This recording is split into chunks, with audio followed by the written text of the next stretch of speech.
जय श्री कृष्ण। बोलिए तुलसा मैया की जय। एक ब्राह्मण और ब्राह्मणी थे। उनके कोई संतान नहीं थी। ब्राह्मण सुबह रोजाना नदी में स्नान करने जाता और घर आकर पूजा पाठ करता। एक दिन ब्राह्मण नदी पर गया, स्नान संध्या की, फिर जाने लगा तो पीछे से किसी ने आवाज दी, बाबा मैं भी तेरे साथ आऊं।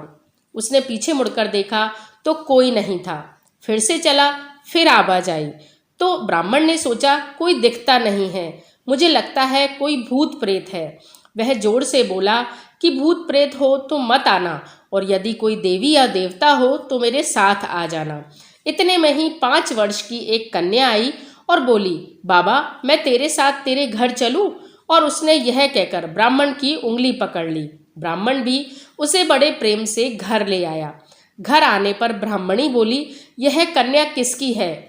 तो वह बोली, माँ मैं तेरी ही हूँ। उसने ब्राह्मण से पूछा, क्या बात है?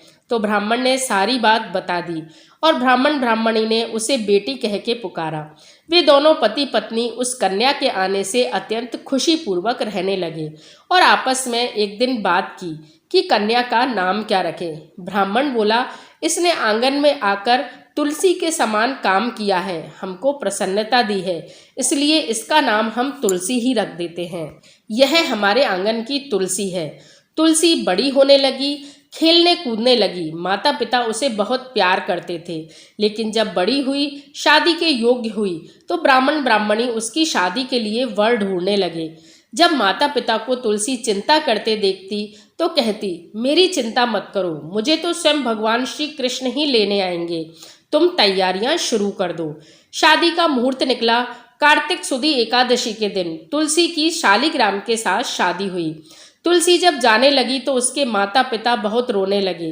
तुलसी बोली, तुम क्यों रोते हो? ब्राह्मण ब्राह्मणी बोले, बेटी हम तुम्हें कहाँ लेने आएंगे, और हमारे जाने के बाद तेरा कोई पियर भी नहीं रहेगा। तुलसी ने कहा, माता पिता आप मेरी चिंता मत करो, मेरा ससुराल द्वारिका धाम है, आप जब याद करोगे मैं आपके घर आ जाऊंगी। आंगन में तुलसी का बीड़ा रोपना और उसे देखकर मेरी याद करना, उससे तुम्हारे मन को सदा शांति होती रहेगी, घर में शुद्धि होती रहेगी।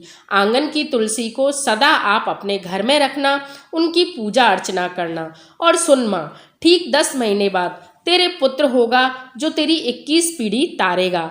यह कहकर तुलसी और शालिग्राम वहां से अंतर्ध्यान हो गए। जो भी व्यक्ति इस कथा को कहता है, सुनता है, हृदय में धारण करता है और आंगन में तुलसी का बीड़ा रोपता है, उसके घर में कभी भी धन धान्य तथा वंश वृद्धि की कमी नहीं होती। माँ तुलसी उन पर अत्यंत प्रसन्न होती हैं तथा नित्य इस कथा को श्रवण करने वाले को भी अत्यंत पुण्य की प्राप्ति होती है।